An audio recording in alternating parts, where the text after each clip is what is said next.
Hey, y'all. It's Melanie Hale with the Radiology Roundup. Thanks for joining us today. Today's guest is Miss Amy Morin. Amy is a licensed clinical social worker, a psychotherapist, and an internationally known best-selling author of 6 books.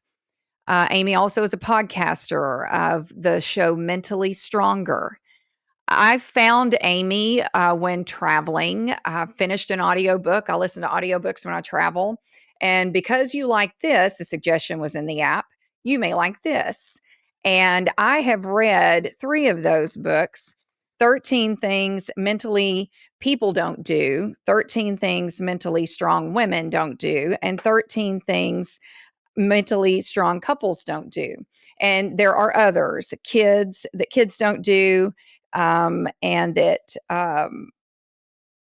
parents don't do.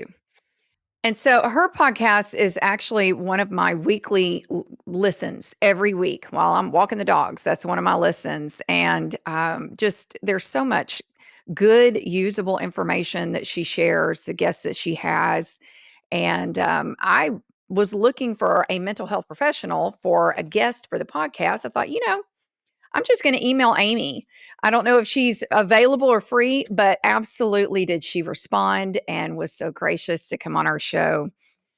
Amy does her podcast, and she's even done audiobook recordings from her houseboat in the Florida Keys, where she really does a lot of her work there.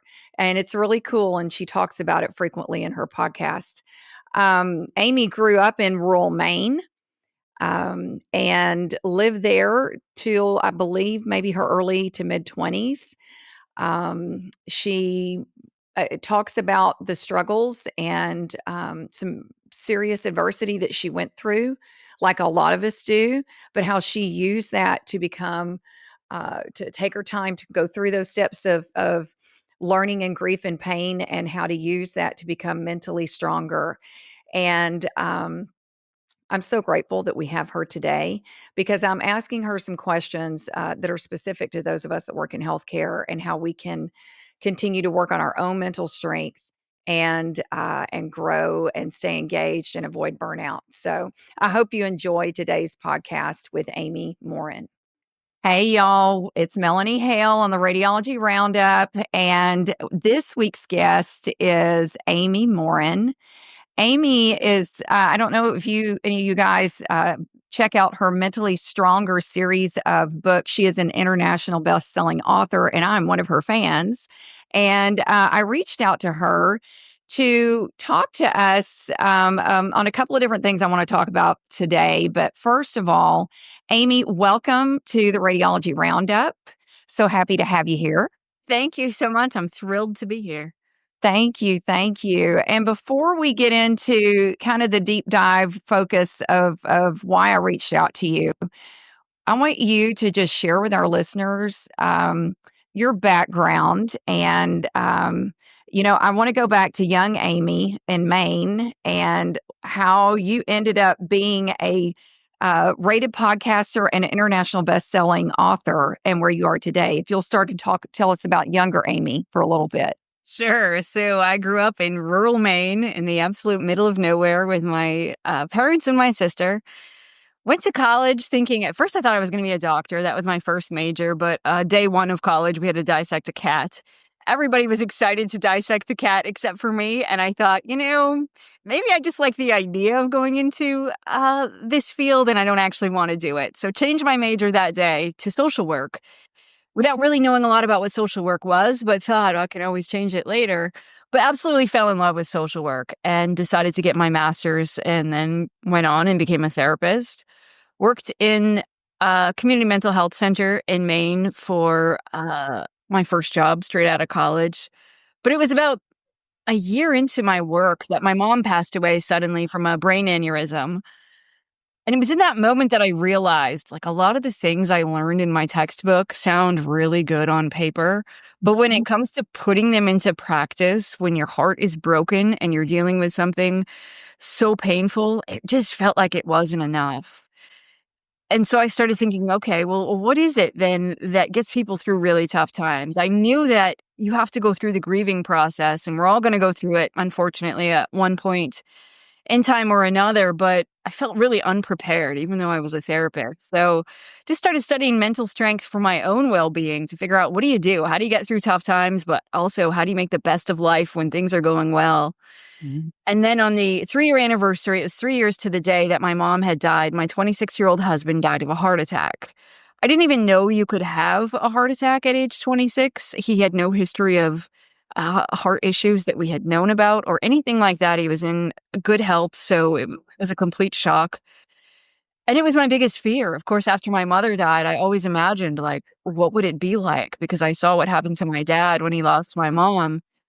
So here I am. I'm a widow. I don't have my husband. I don't have my mother. And I'm supposed to be a therapist who helps other people deal with their problems. Yeah. And I thought, oh boy. And it really didn't feel like a choice. I had to go to work because I had to pay the bills. Now I'm the sole breadwinner, and wasn't even sure I could pay the bills no matter how many hours I worked. As I worked through my grief, one of the things I didn't want to move. I thought, I've just lost so much in my life. The last thing I want to do is have to move out of my house until I'm ready. So I decided to take on freelance writing as a bit of a side hustle, because it was one thing I could do. You can only work so many hours a week as a therapist. You can't work 80 hours, or you really can't put in overtime.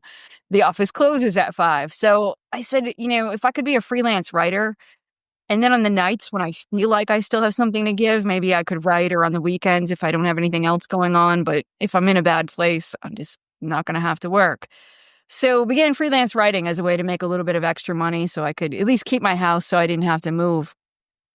A few years after that, I felt like, all right, I've kind of been working through my grief, figuring out what's my next chapter of my life going to look like. I was a foster parent, decided to go back into being a foster parent. My husband and I had been. And then I got a motorcycle. I thought, might as well do something different with my life and see Right. see how these things go. Right. Fortunate enough, I found love again, and I thought, oh, this is my next chapter in life, and it was looking pretty good. Got a different house, a new job, and then my father-in-law was diagnosed with terminal cancer, and I just thought, this isn't fair. Like, I just spent this Mhm. last few years of my life grieving, and I'm about to lose somebody else, and so I wrote myself a letter about what mentally strong people don't do, thinking, this is going to help me, because as long as I know what not to do today, I didn't want a to-do list. I wanted a what not to do list. So I woke up and I thought, all right, Amy, as long as you don't do these things, you'll get through today. And I found it helpful. So I thought, maybe it'll help somebody else, because I was still a freelance writer at that point. So I published it on the internet. I thought like 50 people would read it, but 50 million people read it. One of them happened to be a literary agent who said, you should write a book. And I didn't even know what a literary agent was. And because once this was going global, like MTV had called and CNN in Mexico, and all these people are calling me, and I didn't even write back to her. And thank goodness she followed up with me and said, no, really, I think you should write a book. And I said, well, thank you, but there's a backstory to it, and I'm a therapist. I don't want to tell anybody that I wrote this list because I struggled with it, because, of course, people are assuming I wrote the list because I mastered it, not necessarily that I'm struggling with all 13 of these things. And so, Don't you love the imposter syndrome? exactly, as if I were going to be on some pedestal and people thought I was perfect. They didn't. They knew the difference. But Same here. decided to write the book, told the rest of the story, the backstory of the article, because nobody knew the backstory. But that was why I wrote it. As a therapist, I was struggling. And that was, I guess, 11 years ago now. And so Wow.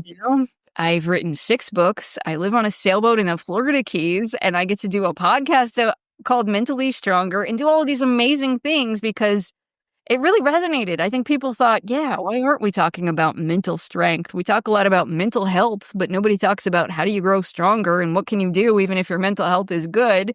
So I'm thrilled that I get to be here today speaking to you about mental strength too, because it's a subject that seems to continue to resonate with people, and a topic that over the years people have seemed to want to know more about. Absolutely. Absolutely. And, I've heard many of your things because I know your backstory, but I don't know if all of our listeners do. And it's so interesting to hear you say to focus not so much on mental health, but mental strength. And it's more, again, thinking of the positives, and or how you can encourage more positive instead of seem to, being wallowing yourself in negatives. So that's really what I hear when I hear strength versus, oh, well, the mental health isn't good. Right. It's well, what strengths are there, to utilize and make more fruitful? And that's the thing, like, we don't talk about physical health the same, like, people aren't, "Yes, I'm physically healthy," or "I'm not." We realize that there's different degrees of it, like, you might have high blood pressure, but maybe you're in really good physical health otherwise.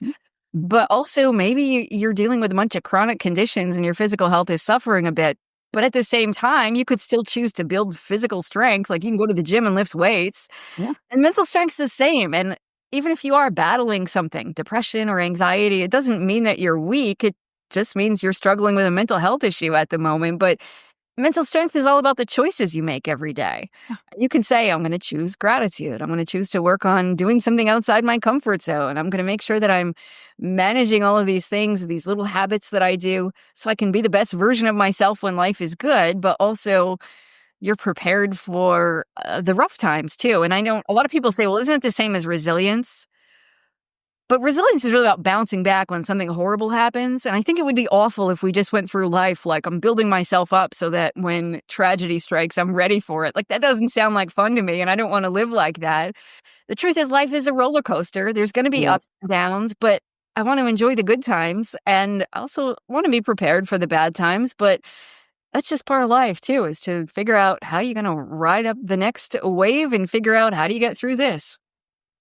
Exactly, exactly, and that's all of us. It doesn't those good times and bad times don't choose you based on oh, well, it's your turn to have bad times or bad luck or whatever. It happens to everybody around you, and every person in the room has a story. Everybody Yes. does.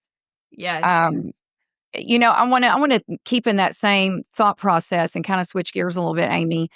Our show is it really I have the background from agriculture, hence the Roundup comes in, but I'm also a radiologic technologist and have been in higher education for many years.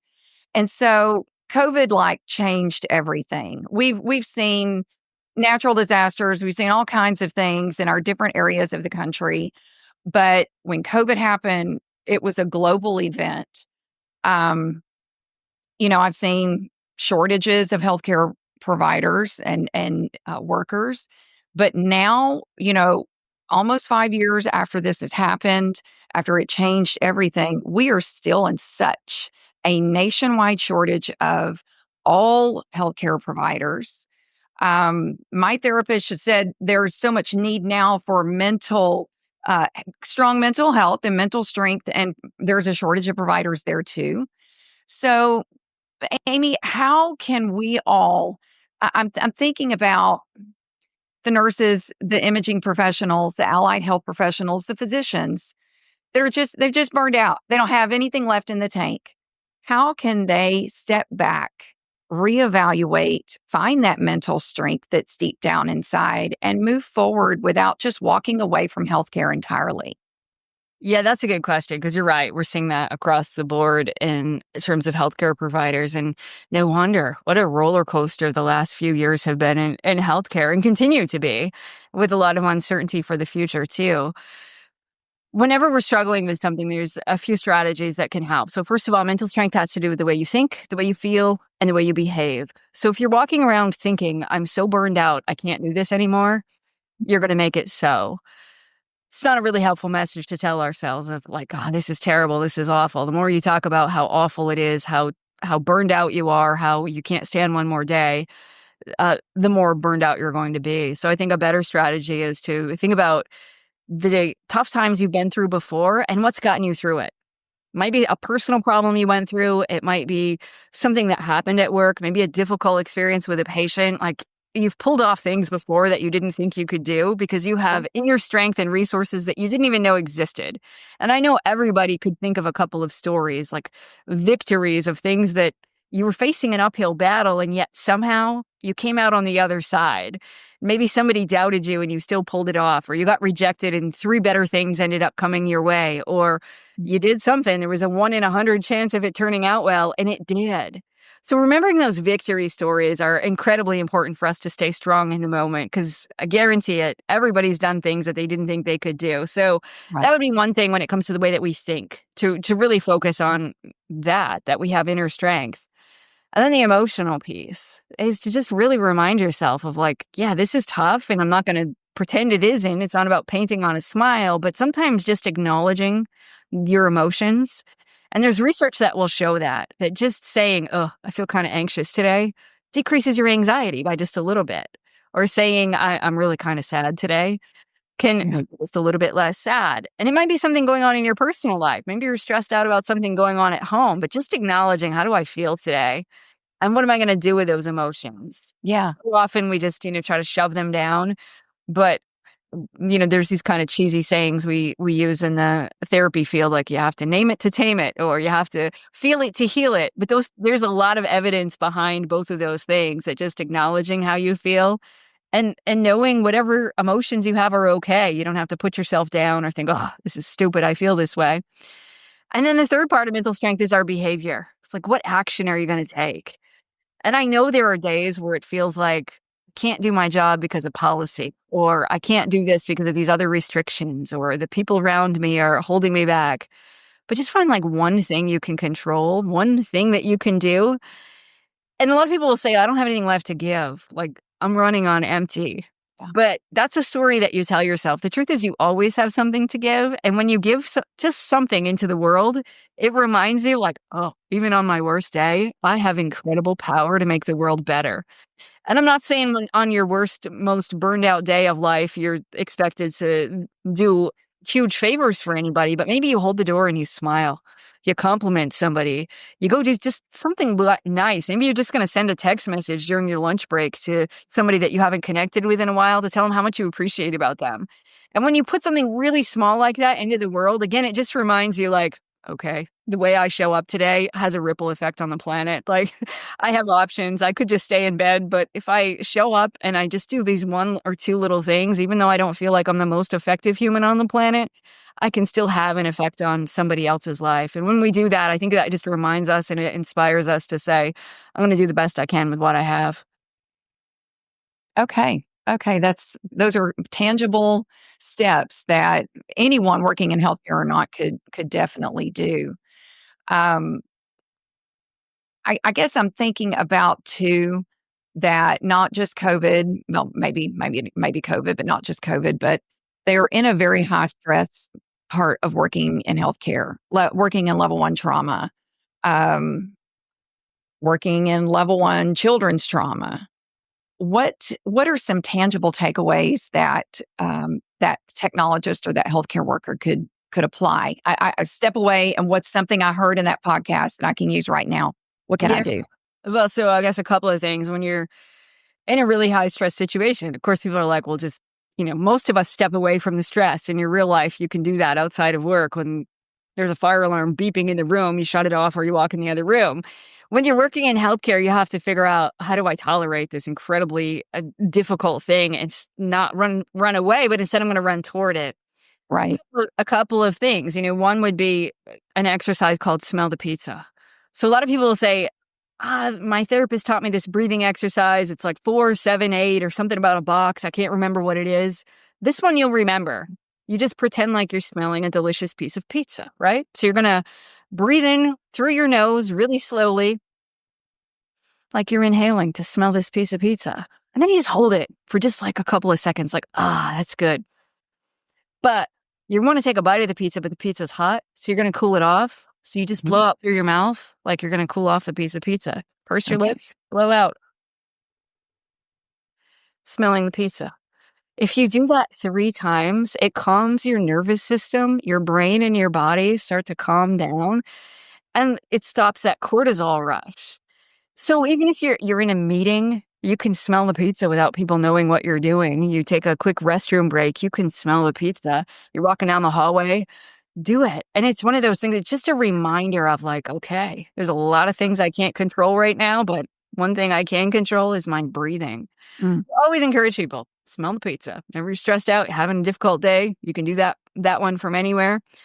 Another one would be in the way that we move our body throughout the day makes a difference. So I was working with a nurse who said to me, she worked with critical care patients, and she just said, I don't even get 2 seconds to myself all day long. I'm so stressed out. And I just feel like by the end of the day that there's just nothing left. I am so stressed out. One of the things we came up with was when she takes a bathroom break, she's going to take an extra 30 seconds to do a happy dance, which sounds ridiculous, but just moving your body, shaking it out, doing something. She would sometimes play a song on her phone. And it gave her like this mental reset where she said, yeah, because it resets your stress. Just moving your body and nobody's in the bathroom with you. So you just do whatever you want.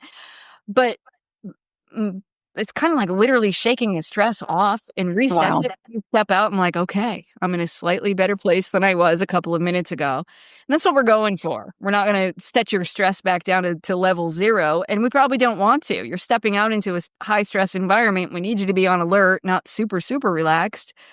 But you just want to make sure that you have a couple of things to reset yourself through the day. Another one would be the mental vacation. Sometimes people will say, yes, I get 2 breaks during the day and a lunch break. Well, luckily, you can take a mental vacation in about 5 minutes. If you have a quiet place to just go sit down, close your eyes, and you have that happy place, it might be that beach vacation you went on 2 years ago. Maybe it was your grandmother's backyard or the fort that you had as a kid. But I guarantee there's some place. And if you can imagine, not just imagine being there, but really think about, what did I smell when I was there? What were the sounds that I heard? What would I touch? Talking about sand between your toes or grass, or you're climbing a tree as a kid. But like, what are all of those things that would really engage your senses? Wow. And just spend a couple minutes walking yourself through being there, what it was like, what you'd see, hear, smell, touch, taste, everything. And just do that for a couple of minutes. And then you wake back up and okay, and here I am back where I was at my job. But doing that also can just reset you during the day so that you get the most out of it. Because what you don't want to do is spend a break just scrolling through your phone, reading headlines. We're all guilty of that. Aren't we? Like, I don't know what I did before, I actually maybe did more things like you mentioned before we had a Right. phone in our face all the time. Right. But I'm seeing so many people who say, I don't have time to do anything else. So that's what I do. And again, I do it too. But to realize that reading the headlines puts us in another whole state of distress. And we stay that way for about 20 minutes after we read those headlines. So figure out, like, what are some other ways I can maybe reset, and just try it as an experiment. Maybe today during my break or my lunch break, I'm not even going to look at my phone. Instead, I'm going to try something else. Go for a quick little walk outside if you can, just to see what happens. And then you notice, how was my mood today compared to yesterday? 1 to 10. Am I at a 7 or a 2? And just checking in with yourself to figure out, okay, here's what works for me. These are all great strategies, Amy. These are some that I've heard you mention before and that I haven't. This is so helpful. So helpful. Okay. So, Amy, I'm thinking about, I use myself as an example. I always did with students, and I'm not going to say, fictitious healthcare worker. I'll use myself as an example. We were always taught, suck it up. And these are words coming out of my mouth to students over the years. Suck it up, put it in a box, and you can take it out later and deal with it. I know I've caught myself. I probably didn't always say take it out later and deal with it. I just say put it in the box and throw it in the ocean. Right. I know, I can see the faces. I've said that too. So, now we know that pushing it down is not what we're supposed to do.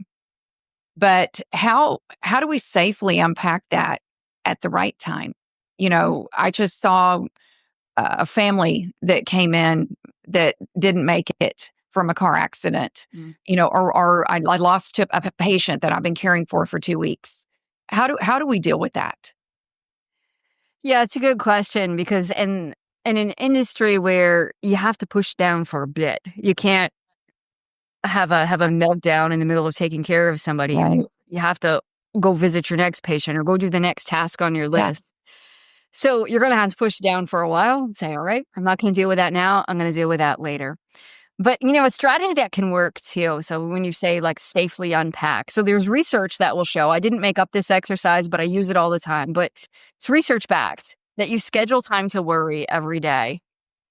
Might be 15 or 20 minutes, but you put it in your calendar. So somebody might say from 8 to 8:15 in the evening, I'm going to sit down at my kitchen table and I'm going to worry about everything. I'm going to think about all of those horrible things. I'm going to ruminate. I'm going to let my mind go wherever it wants to go. When the time is up, I'm going to go do something else. So you set the timer on your phone, or still have the old fashioned kitchen timer that goes ding when you're done. Get up and go do something else. I'm going to go do the dishes. I'm going to talk to my friend about something completely different, play a board game with my kids, whatever it is, to change the channel in your brain effectively.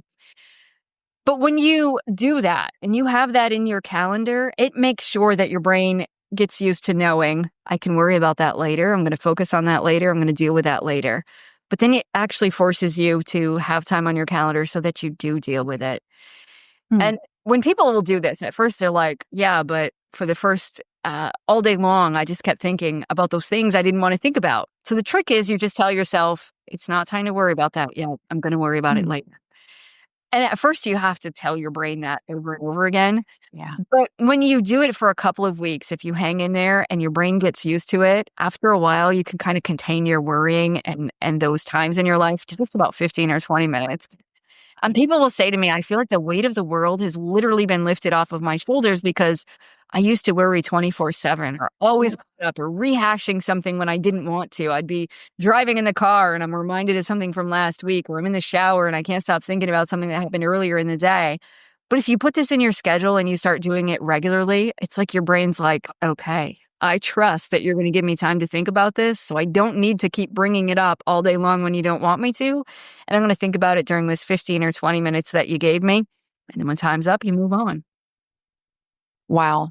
It's just literally scheduling time to unpack. Yep. And, if it comes up, like when you wake up, turn over, wake up in the middle of the night, and then all the thoughts start rushing in. So, oh, it's not time for that. Yep. I do that at 2:30 in the afternoon. So that's very helpful. Very helpful. So, Amy, what can we expect from you in the future? Are you writing again, or what's going on? I know you have a weekly podcast. I do. So I have the Mentally Stronger podcast, and every Mhm. week I interview a guest about how they stay mentally strong. And then I do a solo episode where I get to talk about strategies that help us stay mentally strong as well. And a product I have coming out super soon. There's a wait list for it now, but it's an app. And so you can have a mental strength coach in your pocket, basically.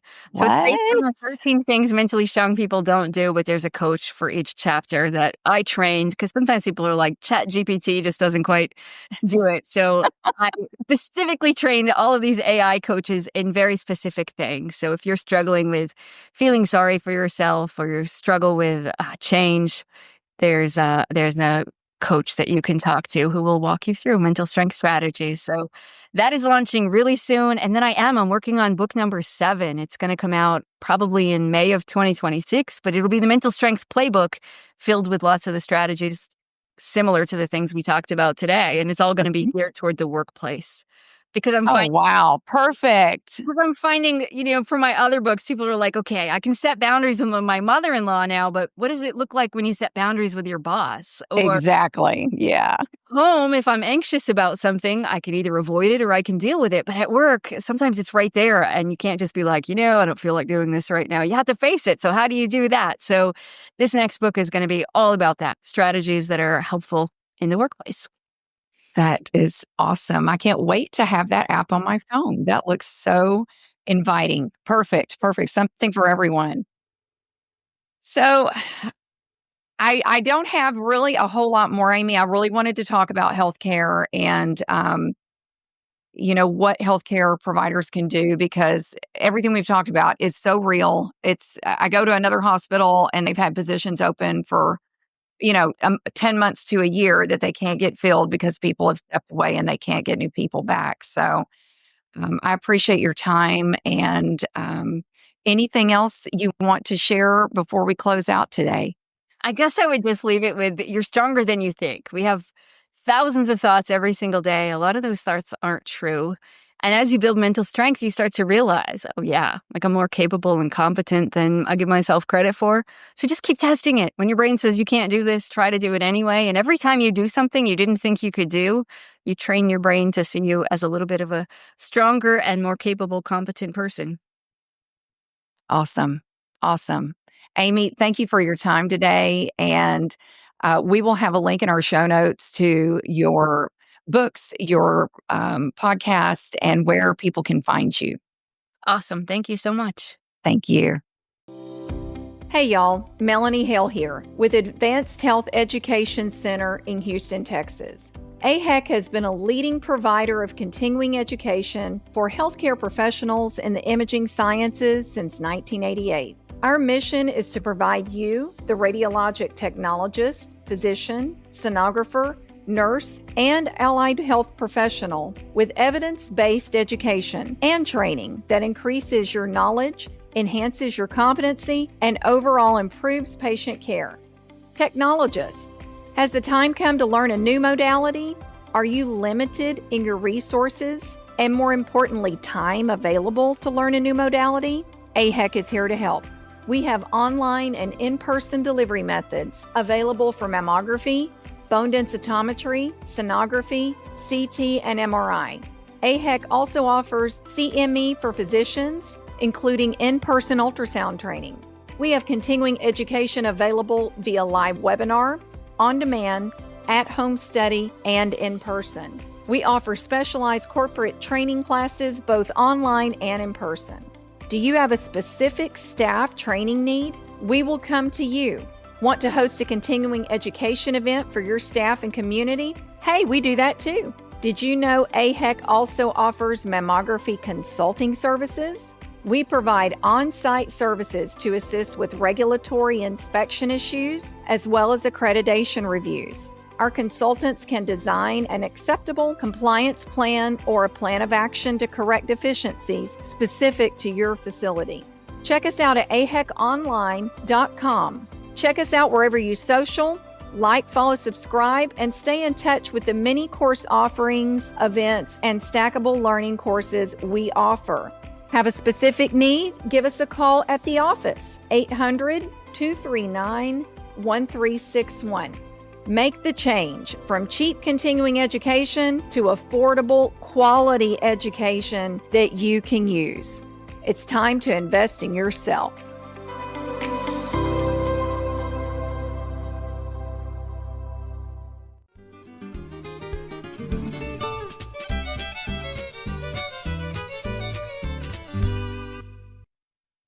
Hey, y'all. I hope y'all enjoyed today's guest, Amy Morin. I know that I did. And it was a little surreal for me because I was listening and talking to her, even though I was listening to her podcast when I was walking this morning, and here I am in a podcast with her. It was kind of strange for me, but exciting and fun. And, takeaways that I got from her, so many usable things that don't involve a lot of deep thinking. And so, one thing I do want to first talk about is that she mentioned that even on your worst day, you have something to give. So, I'll step back from that a little bit. Maybe your worst day is you could have lost someone close to you. So I'm gonna kind of use that as maybe your worst day. But even on a bad day, things aren't going right at work. It's stressful. You haven't been to lunch. You haven't got to pee. I know. Even on a bad day, you've got something to give. You know, if you're listening and you went into healthcare, you originally went into probably to help people. I know that most of us did. Or you wanted that to care for others, and you like technology. So I know we all have different reasons for why we went into healthcare. But even on a bad day, you have something positive to give. And remember that about yourself. I Everything she talked about in today's episode, I've been on the negative encouraging of that. Things that we are talking about to be addressed. I'd say put it away, pack it away. I've not been good about unpacking things and dealing with them at said time. I'm not good about unpacking things. But all I can do every day is work on me and hope to be a little bit better than I was the day before. And so, as she said, even on your worst day, you have something to give. But let's say even on a bad day, you've got something to give. Practicing gratitude daily. I'm not a big journaler, and I know that that would be helpful. So, all I can do again is try a little more each day. I'm not a big journaling person, but even if when you get up in the morning, you're having your coffee before you go to work, take 5 minutes. Think about those things you are grateful for. I mean, even if it's clean water and a roof over your head, that's something to be grateful for because a lot of people in the world don't have that. You have a job to go to. Um, think about those things that you do have gratitude for. You have a paycheck. There are people without jobs. So it's actually really breaking it down to simple things that we can be grateful for. Maybe your environment at work is just so beyond the things I just mentioned, fixing that or dealing with the day to day, or you got some rough people you work with, or what have you, or you've had some stressful patient interactions. Maybe it's time to look for another job. I don't encourage job hopping, but maybe it's time for your own mental strength to find something that you can connect to that really isn't you know putting you down as a positive person, because it's hard to be positive when you're in those really types of environments, those rough and stressful environments from time to time. Okay.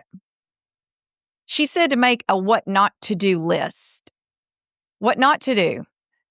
The title of her books, 13 things mentally strong people don't do.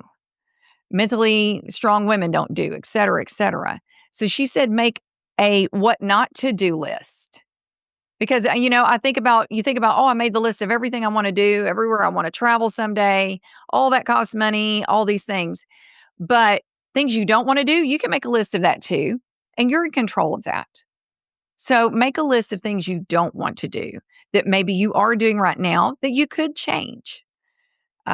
Maybe it's not losing control behind the wheel, not letting the Houston drivers give you road rage. That's one I'm working on from time to time.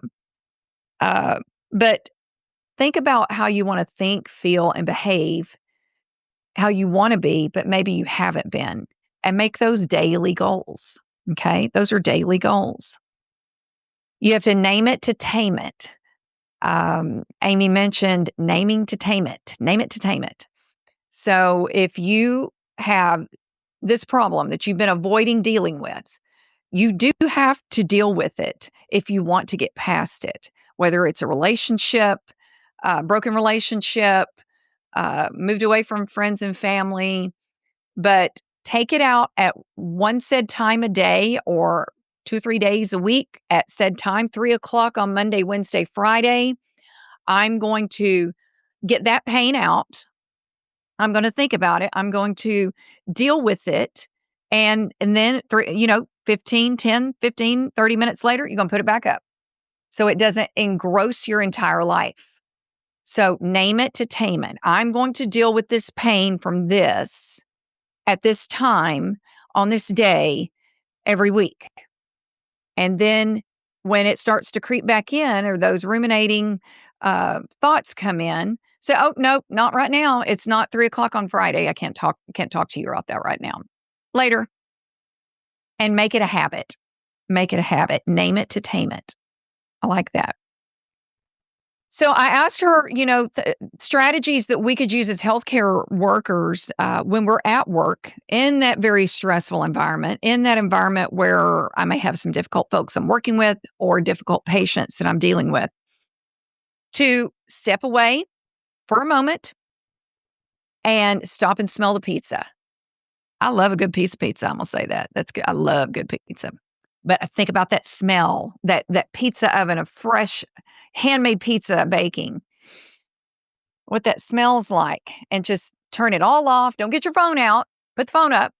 This is for you, even if you're stepping in a closet or the break room or whatever for 2 minutes. Stop and smell the pizza. Think about how good that pizza smells, and that's all you're thinking about at that moment. 3 seconds in, 2 seconds out to blow on the pizza. It's too hot to eat. In and out. That's something we can do as I'm cleaning the room or just got the room clean before I go grab my next patient. Okay. Another good one, and I do love to dance too. But when you finally do get that bathroom break, lock that door, take care of your business. If you must get your phone out, get your phone out to put on quietly a little fun song and do your happy dance for 30 seconds. Movement of your body will stir some endorphins, even after a crazy day.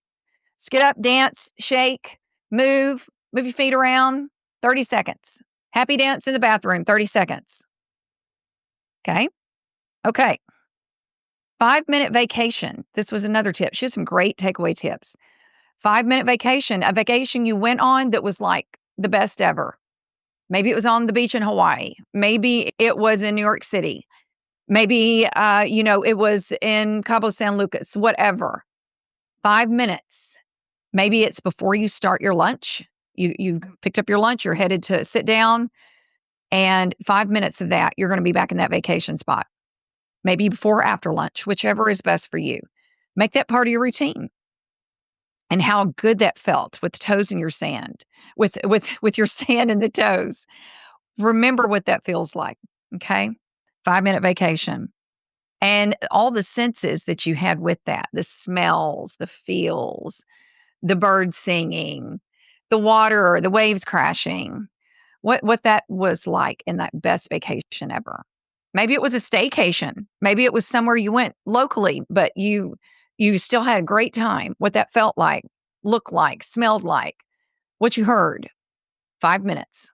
Okay, these are all little usable tips depending on if you got 30 seconds, 2 minutes, 5 minutes, what have you. These are all usable tips. Oh, also one thing, change the channel. After you've unpacked everything, I want to go back to that. After you have unpacked all that time at Friday at 3:00 that you're going to deal with those awful things, once your time is up, it's up, and you change the channel. You change the channel in your brain to something else. Maybe you walk outside and get some sun on the skin, some vitamin D, some fresh air. Get all of that, taking in the nature, uh, the movement of your body, sun on your skin, fresh air, hearing the birds. Don't have your phone in your face. All of those things are going to help you ease and the stress and work on that mental strength and mental health. So guys, I encourage you, do something about it. You can't keep compounding these rough days and one day you just realize you're so burned out you can't do this anymore. Start now. Little steps. Managers, if you're on this, I mentioned this at a lecture I gave several months ago. If you are day shift, your day shift, evening shift, whatever supervisor, take care of your people. They're giving you everything they've got. Say, you know what? Take 10. Go outside. Go outside and get some fresh air. Okay? If you can't go outside, it's raining, it's dark outside, whatever, but do that. Okay? Go outside, get some fresh air, and don't be scrolling on your phone. Okay? Set maybe a scheduled time every day that you do that. Maybe it's at lunch, and then you finish your lunch, and then you put it away, and then you have that 5-minute vacation time. But we're all guilty of this, but we can continue to work on it and work on our own mental strength and avoiding burnout and letting things get to us. And I'm speaking right here with you guys. I'm speaking this into my existence as well. And I encourage you, if you do not, if you've got some things you need to unpack and you're not just sure how to do it, or maybe you try some of these steps and it's not working, find a local therapist to just go talk with them. It doesn't make you crazy. It doesn't make you anything. It just makes you actually smart about you want to be better. You want to feel better. You want to be better. You want to be a better person. You want to have better relationships. Find a local therapist and, maybe you try it for 3 visits, see if it helps you. Maybe you try it for 5. Maybe you go every 2 weeks indefinitely. But see if that's something that can help you get through maybe a rough time that you're having, or if, again, you're trying tips that aren't working, I encourage you to do so. Thank you again for joining me today. I want to thank John Largent with Largent Media and his team. John's my producer, and I'm so grateful for him. Grateful for him. Thank you to AHEC and MedRelief Staffing for making this podcast possible. And guys, go make a difference. Spread some kindness. Be kind to yourself. I speak for myself and saying I'm the last person I'm kind to. And I do for everybody else what I should be doing for myself as well. So maybe that's you.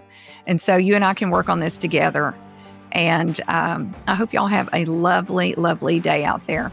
Peace, love, and rad, y'all.